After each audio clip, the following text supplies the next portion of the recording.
Muy bien, chicos, buenos días. Hoy vamos a platicar del objeto de estudio 3. Seguimos con el objeto de estudio 3 y ahora el tema es heteropolisacáridos. Recuerden que la clase pasada revisamos los homopolisacáridos y ahora pues siguen estos heteropolisacáridos. Esta es la parte 5, esto es lo que estamos revisando de su guía de temas desglosados y vamos a hablar de los glucosaminoglucanos, de los proteoglucanos, de los peptidoglucanos, de las glucoproteínas y vamos a ver un ejemplo de glucoproteínas y glucolípidos que es el sistema ABO, que es el sistema de nuestros eritrocitos para definir los grupos sanguíneos. Vamos a comenzar con la definición de heteropolisacáridos que ya los habíamos revisado en la clase anterior, lo dimos como contexto. Recuerden que los polisacáridos se dividen en homopolisacáridos, que son aquellos que tienen el mismo constituyente, repetido n número de veces, y los heteropolisacáridos son compuestos que están formados por dos o más tipos de monosacáridos diferentes, por eso se llaman heteropolisacáridos o también heteroglucanos. Lo que hacen los heteroglucanos es formar estructuras especializadas y participar en la comunicación y en la adhesión celular. En esta imagen que ustedes ven aquí en gris, lo que trato de ejemplificarles es que vean que esto está formado, o esta cadena de monosacáridos que está formando a este polisacárido, está formado por diferentes tipos de monosacáridos. Aquí unos en azul, otros en gris.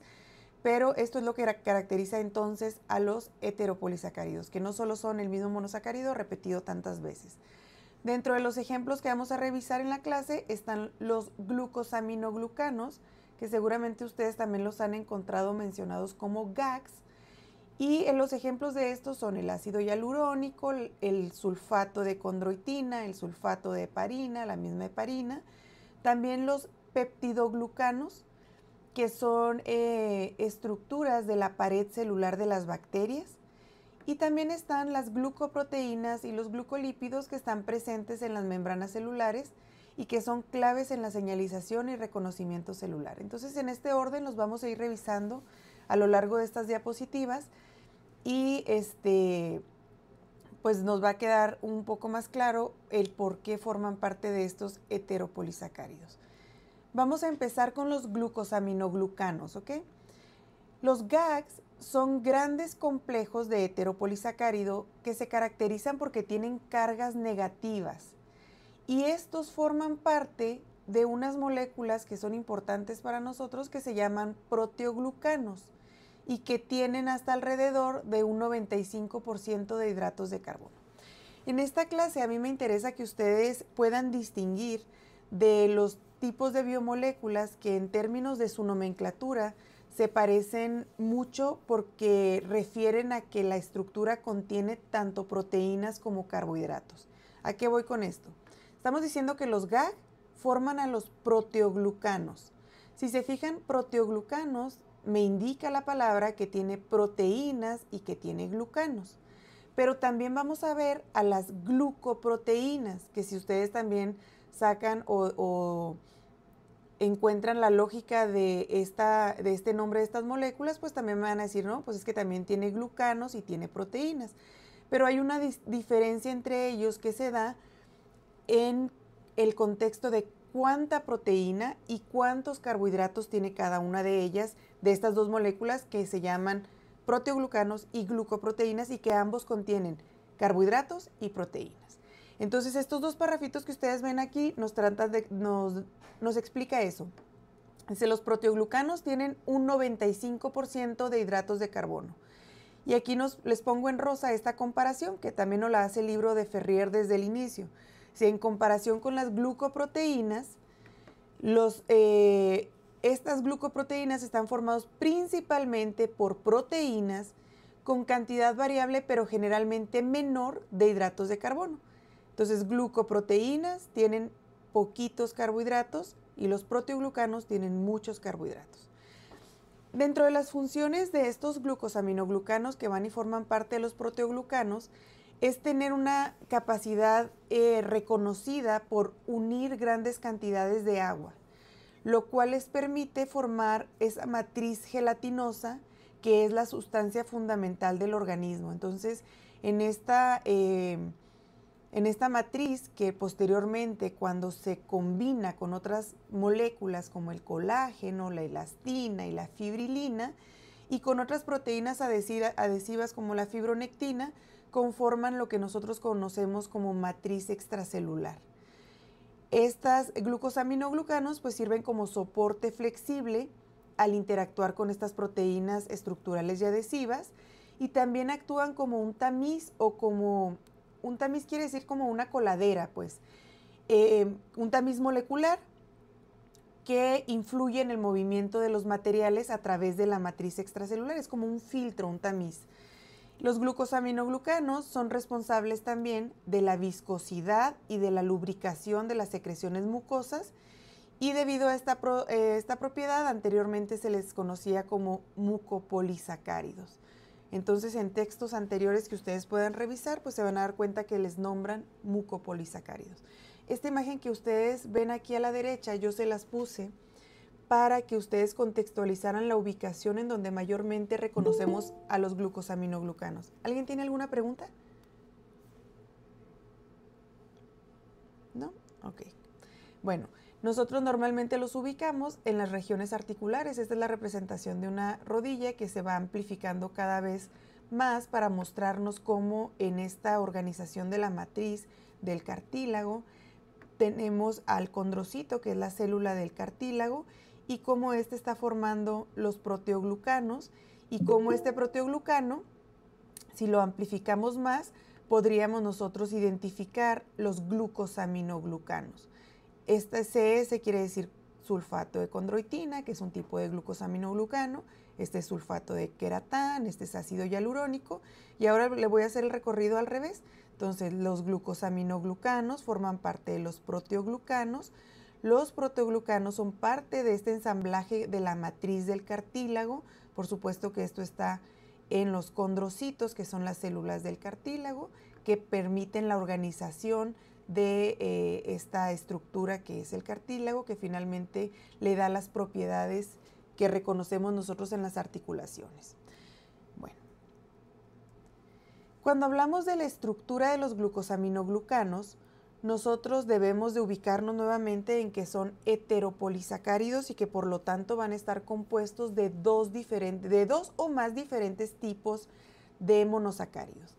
En el caso de los glucosaminoglucanos, estos son cadenas largas, no ramificadas. Ayer veíamos, por ejemplo, el glucógeno o la amilopectina, que eran ramificadas. Bueno, los GAG no son ramificados y son heteropolisacáridos porque están formados por la repetición de un disacárido, y ese disacárido está conformado por dos moléculas diferentes, por eso son heteropolisacáridos. La regla para la mayoría de los GAG es que contengan un azúcar ácido y un aminoazúcar N-acetilado. Esta es la fórmula que normalmente nos presentan, un azúcar ácido y un aminoazúcar repetido n número de veces, de tal manera que forman esta estructura lineal de la repetición de este disacárido. Para que ustedes recuerden, esto lo vimos cuando vimos monosacáridos modificados, vimos estas modificaciones, ¿se acuerdan? Acuérdense que el azúcar ácido salía o se producía por la oxidación de un monosacárido. Aquí el grupo carboxilo me indica que este es un azúcar ácido que se combina con un azúcar aminado y acetilado. Entonces todos los GAG, con excepción del que está acá, que dice que el sulfato de queratán es la excepción a esta regla, ya que en lugar de un azúcar ácido tiene la galactosa, el resto de los GAG respetan esta regla, repitiendo n número de veces esta unión de los dos disacáridos. ¿Cuál es el tipo de azúcar ácido o el tipo de azúcar N-acetilado aminado? Pues depende del tipo de GAG, pero se reconocen estos de manera general. Aquí se los pongo en el color que corresponde al azúcar ácido en azul y a los azúcares aminados en rosa.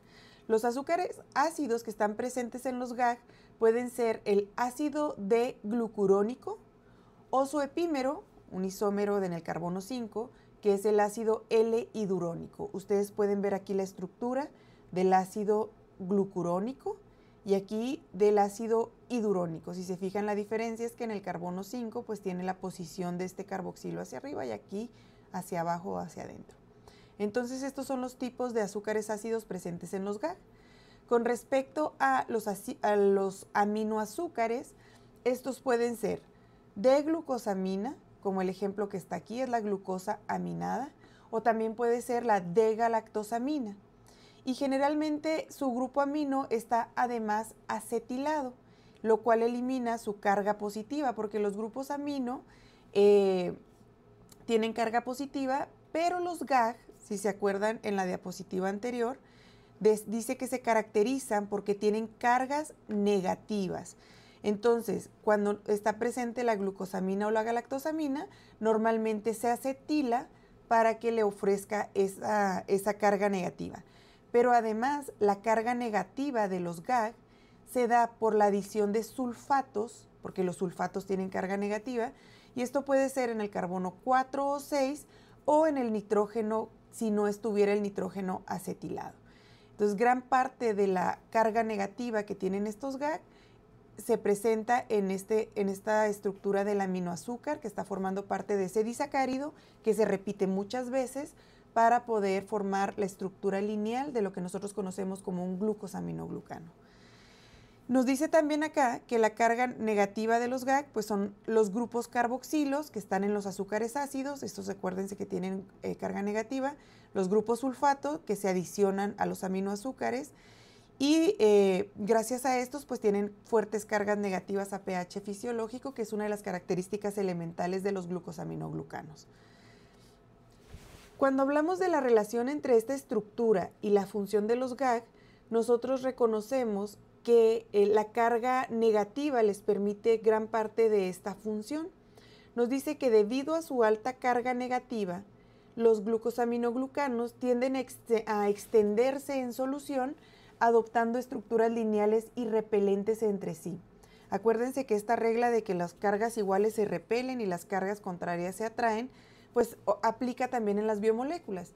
Si los GAG tienen muchas cargas negativas, entre ellos se van a repeler y eso va a permitir que se extiendan en la disolución acuosa o en este caso en la matriz en donde están ejerciendo su función. Cuando interactúan con el agua, como están altamente cargados, los GAG son rodeados por una corteza de moléculas de agua, lo que les confiere propiedades hidratantes y viscosas. Entonces también son esas cargas negativas lo que le da esa viscosidad en consecuencia a la unión de moléculas de agua a esas cargas negativas. Y esa viscosidad y esa capacidad de cargas negativas también le da sus propiedades de deslizamiento. Su estructura, que es repelente por las cargas negativas, hacen que unos GAGs contra los otros se deslicen unos sobre otros, similar a la repulsión entre dos imanes con la misma polaridad. Entonces los GAG, al tener estas cargas negativas, se repelen entre sí y resbalan. Y esta característica pues es clave de la viscosidad del líquido sinovial, que es el que nosotros encontramos en las articulaciones, y también de las secreciones mucosas. Otra propiedad importante que tiene que ver con su estructura es la capacidad que tienen para comprimirse y volver a recuperar su volumen, que eso está explicado en esta imagen que está aquí a la derecha, que es del libro de Ferrer. Bajo presión, los glucosaminoglucanos expulsan agua, reduciendo su volumen. Entonces aquí nosotros tenemos los GAG rodeados de moléculas de agua que se repelen entre sí y que están extendidos en esta parte de la imagen, y bajo una fuerza de compresión, que es lo que normalmente nosotros hacemos también en las articulaciones al estarlas doblando o al estarlas utilizando pues para lo que son, ¿verdad? Que son permitir el movimiento, el agua se desplaza y se forma una reducción en el volumen de los GAG. Y esto hace que si están más acercados tengan esa repelencia o tengan esa propiedad de deslizamiento y permita la protección que nos da hacia otras estructuras, por ejemplo el líquido sinovial, que nos permite proteger las estructuras del cartílago.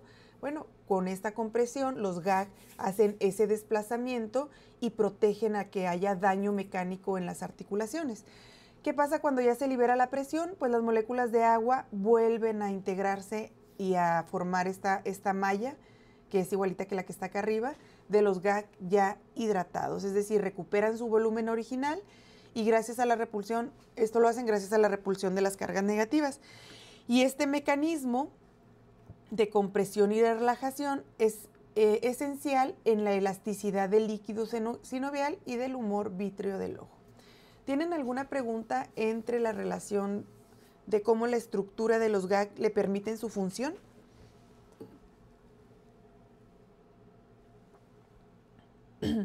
Contéstenme a alguien, porque si no, voy a sentir que estoy sola. Y aparte ya vi que tienen las cámaras apagadas, casi todos. Muy bien. Ahora sí vamos a empezar a conocer los GAG, ¿ok? Vamos a ver las clases o la clasificación de los glucosaminoglucanos. Estas imágenes son de una imagen grandotota que viene en una página del libro de Ferrier. Yo les recomiendo que también lo estudien de ahí para sus evaluaciones. Y vamos a empezar con el sulfato de condroitina. El sulfato de condroitina lo podemos subclasificar en 4-sulfato o 6-sulfato de condroitina. Y la diferencia es en la presencia de estos grupos de azufre que están en posición 4 o en la posición 6. Permítanme. Aquí voy a agarrar, ándeles, aquí está el puntero láser. Su unidad de disacárido es la N-acetilgalactosamina, es esta que está aquí. Esto que dice GAL, NAC, es N-acetilgalactosamina, ese es su azúcar aminado. Y además está unido con el ácido glucurónico. Este es el GLCUA, es la abreviación de ácido glucurónico. Entonces, tanto el 4-sulfato de condroitina como el 6-sulfato de condroitina están unidos por el ácido glucurónico y por la N-acetilgalactosamina, enlazadas por enlace beta 1,3. Y estos también son ejemplos de que no todos los enlaces glucosídicos son 1,4 o 1,6, que son los que normalmente nosotros ubicamos. Aquí en los GAG hay enlaces de otro tipo. Este es un beta 1,3. Este es el glucosaminoglucano más abundante en el organismo. Se encuentra en el cartílago, los tendones, los ligamentos y en la aorta. Estos forman agregados de los proteoglucanos, que ahorita vamos a revisar la estructura de los proteoglucanos, y a menudo se agregan de manera no covalente con el ácido hialurónico. Recuerden que estamos viendo sulfato de condroitina.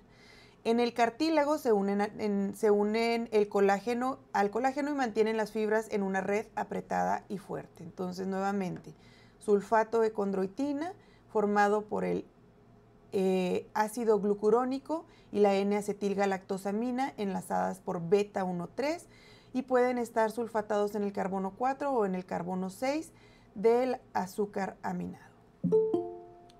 ¿Tienen alguna pregunta? No, maestra. Bueno, vamos con el que sigue. Sulfato de dermatán. Su unidad de disacárido es el ácido hidurónico y además puede tener a veces cantidades variables del ácido glucurónico, o sea, puede tener de los dos. Es el ácido hidurónico con la N-acetilgalactosamina. El enlace que permite la unión es igual el beta 1,3. El sulfato de dermatán pues se encuentra en cantidades importantes en la piel, en los vasos sanguíneos y en las válvulas cardíacas. Este es el segundo glucosaminoglucano que nosotros estamos revisando y también pues se llaman sulfatos pues porque están sulfatados. Este está sulfatado en esta posición. Tercero, sulfato de queratán. Los sulfatos de queratán podemos distinguirlos como sulfato de queratán 1 y 2. La unidad del disacárido que forma a ambos, y acuérdense que ya habíamos visto que esta era una excepción a la regla del disacárido que estaba formado por un azúcar ácido y un azúcar aminado, es que el sulfato de queratán, en lugar de tener un azúcar ácido, tiene a la galactosa. La galactosa no está modificada, no está oxidada, no tiene un grupo carboxilo. La galactosa está unida al N-acetilglucosamina. Este sí está aminado y acetilado y está unido por enlace beta 1,4 y está sulfatado tanto en la unidad de galactosa como en el carbono 6 del N-acetilglucosamina. Dice que la mayor parte de este glucosaminoglucano es heterogéneo porque contiene otros monosacáridos tales como la fucosa o el N-acetilneuramínico. Entonces, dentro de los sulfatos de queratán, además de tener a estos, que es la estructura clásica con la cual reconocemos al sulfato de queratán, nos dice que pueden participar la fucosa y el N-acetilneuramínico. El sulfato de queratán 1 se encuentra en la córnea, el sulfato de queratán 2 se encuentra en agregados de proteoglucanos con sulfato de condroitina del tejido conjuntivo laxo. Entonces, el 2 es el que se confina con el sulfato de condroitina y el 1 es el que encontramos en la córnea. Y esta es su estructura. Recuerden nuevamente, la excepción a la regla por la cual distinguimos nosotros al sulfato de queratán es porque tiene a la galactosa que no tiene este grupo ácido, como aquí este grupo ácido, como aquí este grupo ácido, como aquí este grupo ácido. Aquí no tiene este grupo ácido, por eso es excepción a la regla con la cual nos dicen que un GAG se compone de un disacárido que tiene un azúcar ácido y un azúcar aminado. Vamos ahora con el que sigue, que es la heparina y el sulfato de heparán. La heparina tiene una unidad de disacárido, al igual que el sulfato de heparán, y ahorita les digo la diferencia entre uno y otro. La heparina tiene a la glucosamina, que es esta que está aquí, y al ácido glucurónico o al ácido hidurónico. Aquí está representado el ácido glucurónico y están enlazados por enlace alfa 1,4. La mayor parte de los residuos de glucosamina están unidos en enlace sulfamida y el sulfato también se encuentra en el carbono 3 o en el carbono 6 de la glucosamina y en el carbono 2 del ácido urónico. En promedio, por este disacárido, hay 2.5 sulfatos por unidad de disacárido. El enlace es alfa entre los azúcares, alfa 1,4, y a diferencia de otros glucosaminoglucanos que son compuestos extracelulares, la heparina es un componente intracelular de los mastocitos presentes en las arterias, especialmente en el hígado, en los pulmones y en la piel. Y nosotros reconocemos la función de la heparina principalmente porque actúa como anticoagulante. Entonces aquí ya señalamos cosas bien puntuales de la heparina que ustedes deben de aprender a reconocer, porque además las van a seguir viendo a lo largo de toda su carrera, ¿ok? Es intracelular, a diferencia de los demás, y es anticoagulante. Ahora, con respecto al sulfato de heparán, su disacárido es igual que la heparina, excepto que algunos glucosaminas están acetiladas y hay menos grupo sulfato. Entonces está más sulfatada la heparina que el sulfato de heparán, pero la estructura, pues incluso el libro nos la presenta como la misma. Este es un GAG que es extracelular y que se encuentra en la membrana basal y como componente ubicuo de las superficies celulares. Ay, me equivoqué aquí en el título, pero bueno, no le cambié el título, pero este es el ácido hialurónico. Ya no es heparina y sulfato de heparán. El ácido hialurónico, o también conocido como hialuronato, su unidad de disacárido es el ácido glucurónico, aquí está, es este, y el acetilglucosamina o N-acetilglucosamina, que es este acá, su enlace es beta 1,3, y a diferencia de los otros GAG, no está sulfatado. Este es uno que no está sulfatado, es una característica específica del ácido hialurónico. No está unido covalentemente a una proteína y es el único GAG no limitado a tejidos animales, pero porque se encuentra también en bacterias, el ácido hialurónico. Su función es actuar como lubricante y para absorber golpes. Se encuentra en el líquido sinovial de las articulaciones, en el humor vítreo, en el cordón umbilical, en el tejido conjuntivo laxo y en el cartílago. Entonces, en conjunto, estos fueron los glucosaminoglucanos. Voy a repetirlos nuevamente nada más para tenerlos todos en mente. Sulfato de condroitina, sulfato de dermatán, sulfato de queratán, heparina y sulfato de heparán y ácido hialurónico. Son 6 los que ustedes deben de reconocer tanto en su estructura como en su función. ¿Dudas hasta la presentación de los GAG?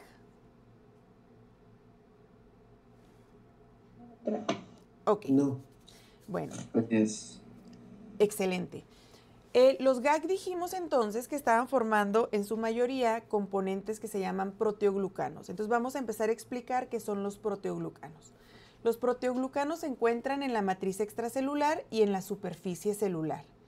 Su estructura es la formación inicial de un monómero de proteoglucanos, que es el que ustedes están viendo aquí a la derecha en la imagen. Un monómero de proteoglucanos está formado por una proteína central o nuclear, es esta verde. Y se acuerdan que decíamos que la mayoría, como el 95%, eran carbohidratos y muy poquita proteína. Bueno, esta es la proteína que forma al proteoglucano y todas estas rayitas negras que ven así, como pelitos, bueno, esos son los GAG, las cadenas lineales de GAG. Entonces está formado por esta proteína nuclear con hasta 100 cadenas de glucosaminoglucanos unidos covalentemente a la proteína. Cada cadena de GAG puede contener hasta 200 disacáridos. Entonces, cada línea de estas negras puede tener hasta 200 disacáridos o lo que es lo mismo que 400 unidades de monosacáridos. Entonces, son muy largas. Se extienden separadas, o sea, se separan estas y de estas debido a las cargas negativas. Su estructura recuerda a un escobillón como los que antes se utilizaban para limpiar biberones, porque ya ahora en la actualidad son un poquito diferentes los limpiadores de los biberones, pero pues recuerda a esa estructura y si nosotros la vemos en la vista lateral, pues se ve de esta manera o no la representan de esta manera y en la vista superior pues lo veríamos como acá. En la proteína central se unen principalmente el sulfato de queratán, aquí está ubicado, y el sulfato de condroitina que está acá, que acuérdense que acabamos de ver su composición o su estructura en las diapositivas anteriores. Esos son los proteoglucanos más abundantes, sulfato de condroitina y sulfato de queratán. Y un ejemplo de estos proteoglucanos son aquellos de la familia del agrecan, en donde está el agrecan, bersecan, neurocan y brevican, que son muy abundantes en el cartílago. Entonces son tipos de proteoglucanos formados por una proteína central y por largas cadenas de GAG unidas mediante enlaces covalentes. Esa unión covalente de la proteína central hacia el GAG se da gracias a una región que se llama región de enlace. Miren, esta cadenita verde que ustedes ven aquí es esta que está acá. Y lo que estamos tratando de explicar o magnificar es cómo se une cada una de estas líneas negras con esa proteína central. Esta imagen nos explica eso. Nos dice que de la proteína central pues tiene que haber un residuo de una cadena lateral de un aminoácido que tenga un grupo de hidroxilo, que en este caso es la serina. Y sí o sí, para todas las uniones de los GAG hay una región de enlace que está constituida por gilosa, galactosa y galactosa. Esta región de enlace permite que a partir de ahí se vinculen las unidades de disacáridos que se repiten en el número de veces. En el caso del sulfato de queratán, pues se repiten las unidades del sulfato de queratán o del sulfato de condroitina, se repiten las del sulfato de condroitina. Esta imagen entonces representa esa amplificación de cómo los GAG se enlazan a la proteína central. Una vez que está formado el monómero de los proteoglucanos, estos pueden formar agregados de proteoglucano. Y para que se formen estos agregados, los monómeros que ustedes ven aquí en esta imagen representados 1, 2, 3, 4, 5, 6, 7 monómeros, se asocian con el ácido hialurónico. El ácido hialurónico ustedes lo ven aquí representado en esta línea azul, en esta línea tipo zigzag que está aquí en azul. Este es el ácido hialurónico y entonces para formar los agregados de proteoglucanos, varios monómeros se unen al ácido hialurónico. ¿Cómo se unen? A través de una proteína llamada proteína de unión. Esta proteína de unión permite que se enlace la proteína central del monómero de proteoglucano con el ácido hialurónico. Esta unión no es covalente, se estabiliza más bien mediante interacciones iónicas con la proteína central, o sea, con esta proteína de aquí. Acuérdense que las que formaban o las que enlazaban el GAG con la proteína central, o sea, estas sí son covalentes. Estas de acá no son covalentes, más bien son interacciones iónicas. Dice, además se requiere de la proteína de unión para fortalecer la asociación, esta proteína de unión. Y aquí, perdón, aquí son donde no es covalente la unión con el ácido hialurónico. Nada más si ponen ustedes más detalle en esta imagen, aquí nos vuelve a amplificar y recordar que estas líneas negras que están representadas aquí son los disacáridos que están formando al GAG, que está formando esta polímero o este heteropolisacárido formado de dos diferentes tipos de monosacáridos. ¿Dudas de esto que acabo de explicar? Disculpe, ¿podría poner la diapositiva anterior, profe? Sí. Gracias.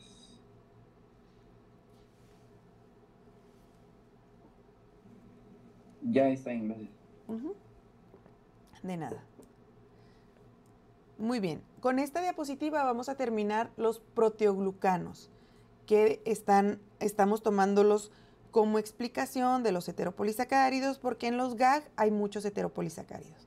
Ahora vamos a pasar a los peptidoglicanos. Y aquí se los pongo en rojo, nada más para que cuando estén estudiando si es que estudian de las diapos, no se confundan, porque esta es otra molécula que combina proteínas con carbohidratos. Pero aquí la diferencia, y por eso les pongo esta hermosa bacteria aquí, es que los peptidoglicanos son de las bacterias. Pero los vamos a ver como ejemplos porque también contienen heteropolisacáridos. De hecho, aquí en la definición que les pongo, dice, son heteropolisacáridos en la pared celular bacteriana. Están formados por cadenas de N-acetilglucosamina y N-acetilmurámico, que se abrevian NAG y NAM, unidos por enlaces beta 1,4. ¿Por qué son heteropolisacáridos? Pues porque no están formados por la misma unidad. Estos dos, NAG y NAM, son diferentes y están unidos y repetidos muchas veces de tal manera que forman un polisacárido de tipo heteropolisacárido. Contienen también péptidos cortos que conectan las cadenas de los polisacáridos y su función es brindar soporte estructural y resistencia mecánica a las bacterias. Y también determinan la forma de la célula bacteriana y protegen contra la lisis osmótica. En esta imagen que ustedes ven acá, me parece a mí que es bastante visual, nos marcan en color rojo el monosacárido que es el N-acetilglucosamina y acá el N-acetilmurámico, el ácido N-acetilmurámico, y están enlazados y repetidos muchas veces, así como en los GAG, pero pues aquí son en las bacterias formados por estos dos, por eso son heteropolisacáridos enlazados por beta 1,4 y forman parte, dijimos, de la pared celular de las bacterias. En el contexto de la medicina, este componente, este peptidoglicano es muy importante porque a nosotros nos ha permitido clasificar a las bacterias en dos grupos. Yo creo que muchos de ustedes tuvieron la fortuna de a lo mejor llevar laboratorio en bachilleres y esta es una práctica así que normalmente se hace de clasificar las bacterias en dos tipos, las gram negativas y las gram positivas. Bueno, esta tinción desarrollada por un investigador de apellido Gram, esa tinción pues se fundamenta en la cantidad de peptidoglicano que está presente en un tipo de bacterias o en otro tipo de bacterias. Aquí la importancia clínica de esto es que dependiendo del tipo o la cantidad de peptidoglicano, los antibióticos pueden funcionar y las estrategias que hemos creado para antibióticos se basan en poder pues romper esta barrera que protege a la bacteria, que es el peptidoglicano. Son objetivos de los antibióticos beta-lactámicos como las penicilinas y las cefalosporinas que inhiben la síntesis de los peptidoglicanos. Si nosotros inhibimos lo que protege a la bacteria, pues vamos a poder eliminar a la bacteria. Y la lisozima, presente, esto es otro ejemplo, ¿verdad? La lisozima que está presente en las lágrimas y en la saliva degrada el peptidoglicano rompiendo estos enlaces, por eso tiene cierto nivel antibacteriano nuestras lágrimas y nuestra saliva. ¿Qué relevancia tiene la clasificación de estas bacterias?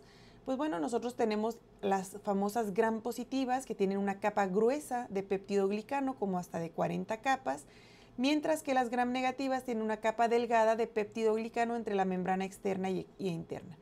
Aquí les voy a pedir que no se confundan cuando estudian las diapositivas, porque estoy viendo que les puse en la estructura aquí gram positivas y gram negativas y acá se las puse al revés, una disculpa, nada más van a estar así cruzadas. Las gram positivas tienen una capa muy gruesa de peptidoglicano, las gram negativas tienen una capa delgada. Cuando nosotros utilizamos la tinción de Gram para poderlas clasificar, las Gram negativas tiñen de color rosa, mientras que las Gram positivas tiñen de color morado. Y obviamente los antibióticos para las Gram positivas son diferentes a las de las Gram negativas, porque no es lo mismo romper esta barrera de acá que esta de acá. ¿Dudas de la clasificación de las bacterias y del ejemplo de los peptidoglicanos en el contexto de los heteropolisacáridos? No, maestra. Ok. Ahora vamos con la tercera molécula, que también se conforma de azúcares y proteínas. Acuérdense que llevamos proteoglucanos y luego peptidoglucanos, que esa se distingue porque son de bacterias, y estas son, perdón, las glucoproteínas, que también están compuestas de proteínas y de carbohidratos. Las glucoproteínas son proteínas a las que se les unen oligosacáridos. Yo creo que con esto ustedes van a poder distinguir a las glucoproteínas de los peptidoglucanos en términos de que no se les confundan las palabras. Aquí entonces la mayor cantidad es una proteína y se le unen oligosacáridos que son de tipo heteropolisacáridos porque sus componentes son diferentes. Y nuevamente, se diferencian de los proteoglucanos en que la longitud de la cadena de los hidratos de carbono es relativamente corta en las glucoproteínas, normalmente de 2 a 10, aunque pueden ser un poquito más largas, pero nunca van a llegar a las 200 repeticiones de los disacáridos que nosotros veíamos en los GAG. Dice, los hidratos de carbono en las glucoproteínas no tienen repeticiones en serie, a diferencia de los GAG de los proteoglucanos. Las cadenas de hidratos de carbono de las glucoproteínas suelen estar ramificadas en vez de ser lineales y pueden estar o no cargadas negativamente. Entonces, estas son las tres principales diferencias de los proteoglucanos y de las glucoproteínas con respecto a su estructura. En lo que yo les pongo acá, les pongo la estructura de una proteína, que es lo negro, con sus cadenas alfa, y vean cómo están unidas cadenitas ramificadas de glicanos o de carbohidratos para formar lo que conocemos como glucoproteínas. Y aquí vamos a volver a retomar algo que ya vimos cuando vimos los oligosacáridos, pero está muy bien para que ustedes se lleven más, nuevamente más, pues más bases y más sustento de estos conceptos. Acuérdense que decíamos que cuando tenemos los oligosacáridos unidos por nitrógeno, podía haber híbridos, complejos o ricos en manosa. Ahorita lo vamos a volver a retomar para que nos quede esto muy claro. Las glucoproteínas contienen cantidades variables de hidrato de carbono, pero tienen menos que los GAG. Por ejemplo, menos del 4% de la masa de las inmunoglobulinas G corresponden a carbohidratos y más del 80% de la masa de la glucoproteína gástrica humana es hidratos de carbono, es decir, que su cantidad es muy variable con respecto a los hidratos de carbono. Las glucoproteínas unidas a la membrana participan en una gran variedad de funciones celulares y estas, pues yo creo que todo mundo desde que llevamos biología las empezamos a reconocer y incluyen el reconocimiento de la superficie celular, ya sea por otras células, por hormonas, por virus. También le brindan antigenicidad a la superficie celular, por ejemplo, los antígenos de grupo sanguíneo, que ahorita va a ser el ejemplo que vamos a tomar. También son componentes de la matriz extracelular y de las mucinas, del tubo digestivo y del sistema urogenital, donde actúan como lubricantes biológicos protectores. Aquí en esta imagen que está en Ferrier, pues es en el enlistado de estas funciones que son muy reconocidas para las glucoproteínas. Dice, casi todas las proteínas globulares presentes en el plasma humano son glucoproteínas con excepción de la albúmina. Y la glucosilación o la adición de carbohidratos a estas proteínas es la modificación posttransduccional más frecuente de las proteínas. Nosotros en el primer parcial ya habíamos visto a los famosos aminoácidos modificados o hablábamos de las modificaciones posttransduccionales. Bueno, la adición de carbohidratos es la modificación más frecuente que tienen las proteínas, ¿ok? ¿Preguntas de esto para ya pasar a las estructuras? Ya me lo acabamos. A ver.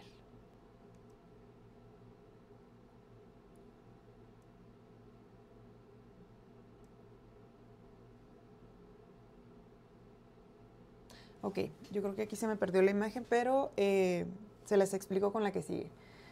Los componentes oligosacáridos de las glucoproteínas son generalmente heteropolímeros, por eso estamos viéndolos dentro del tema de heteropolisacárido. Normalmente son ramificados y compuestos principalmente por hexosas, o sea, con carbohidratos de 6 carbonos, con la adición en algunos casos del ácido neuramínico, que es una nonosa, el ácido neuramínico tiene 9 carbonos, o la fucosa, que es una hexosa también, pero que está desoxigenada. La estructura del enlace entre el hidrato de carbono y la proteína puede ser mediada, como ya lo habíamos visto en la clase de oligosacáridos, por el nitrógeno, por el oxígeno. Son los dos tipos de enlace que podemos tener. Cuando está mediada por el nitrógeno, hay un grupo amida de la cadena lateral de la asparagina.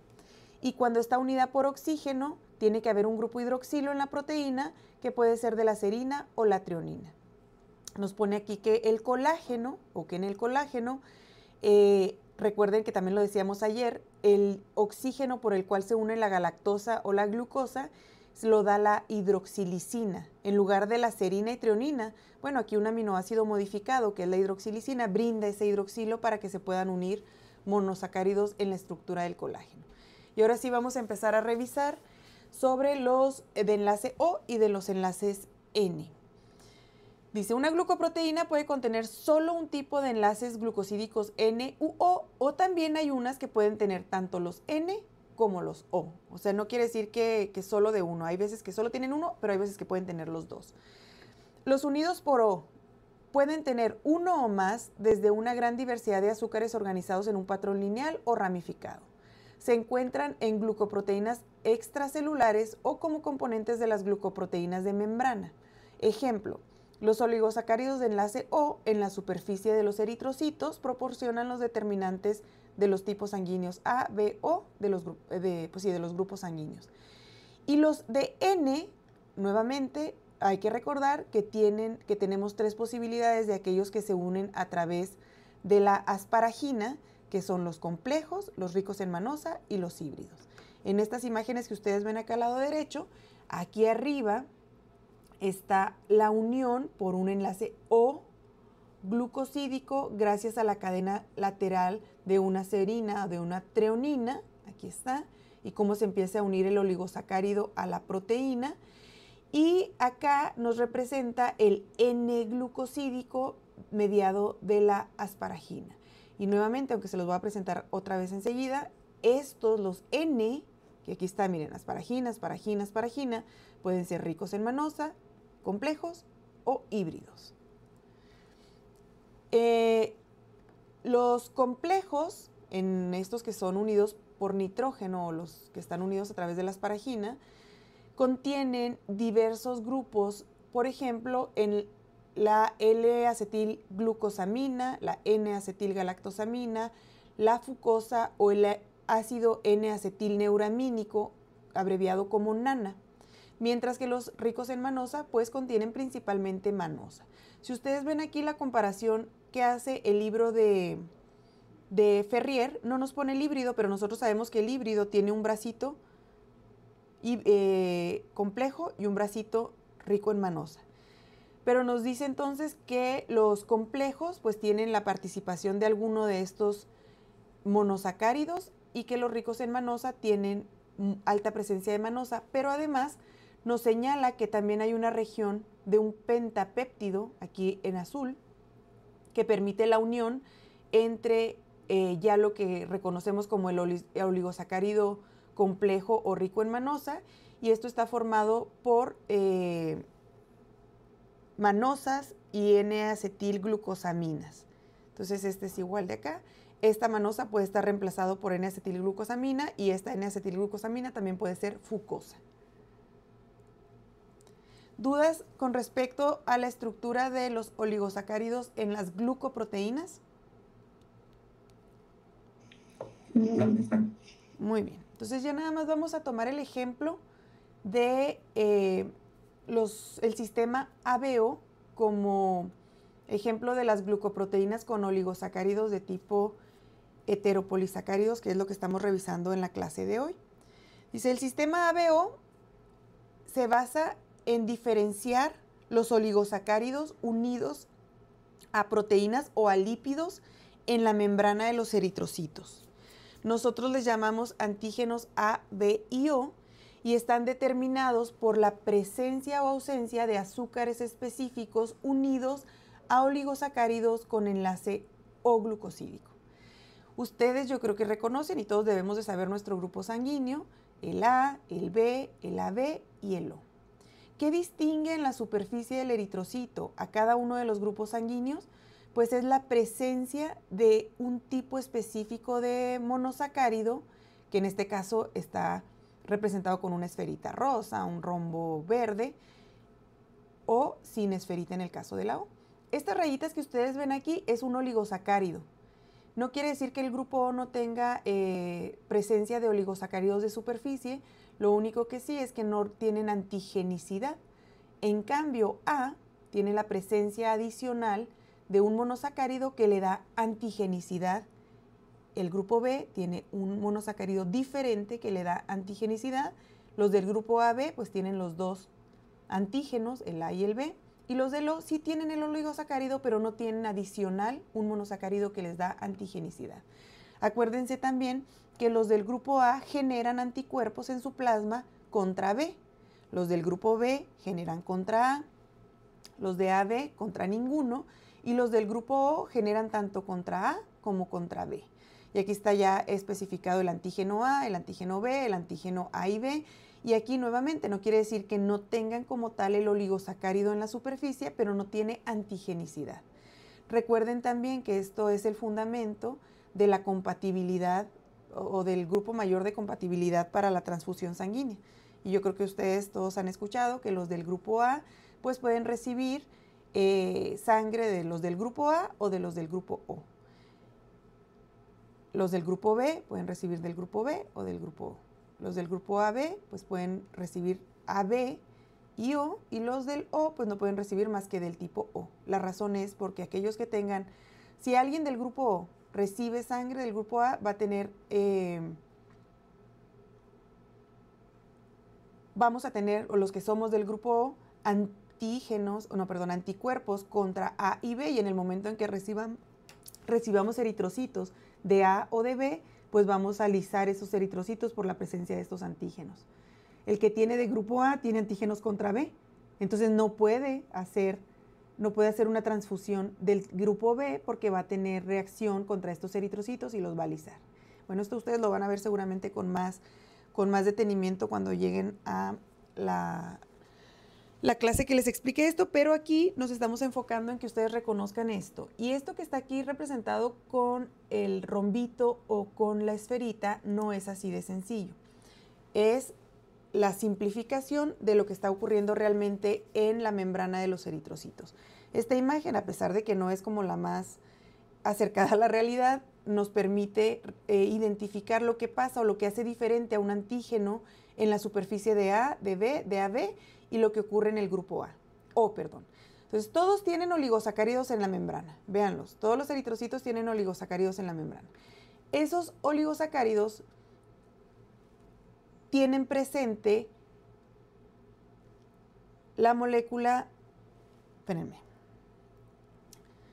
representada aquí en café, que es la galactosa, la fucosa y la N-acetilglucosamina. Entonces, todos tienen este tetrámero, ¿ok? El de antígeno O no tiene adicionado ningún otro monosacárido, por lo tanto, esta región, que es la región de enlace de los demás, no genera antigenicidad. ¿Qué es lo que pasa en el grupo A? Bueno, que además de tener a la galactosa, a la fucosa y a la N-acetilglucosamina, se adiciona una molécula más de la N-acetilgalactosamina, esta morada. Esta morada es la N-acetilgalactosamina, es la que le da la antigenicidad al eritrocito de tipo A. Este es el antígeno A. Y luego, a los del B, además de tener las dos galactosas, la fucosa y la N-acetilglucosamina, se adiciona una tercera molécula de galactosa. Esta galactosa es el antígeno B. Es la que, a diferencia del O, le proporciona antigenicidad y se distingue de la A porque aquí es galactosa y aquí es N-acetilgalactosamina. Los eritrocitos o los que son de grupo AB, en sus eritrocitos tienen tanto antígenos del grupo B, que aquí están acá, que se reconocen por la galactosa, como antígenos del grupo A, que se reconocen por la adición de esta N-acetil-galactosamina. Y reubicándonos nuevamente en la clase, estamos viendo heteropolisacáridos. ¿Por qué estos son heteropolisacáridos? Pues porque son diferentes todos unos entre los otros. Ninguno es repetición.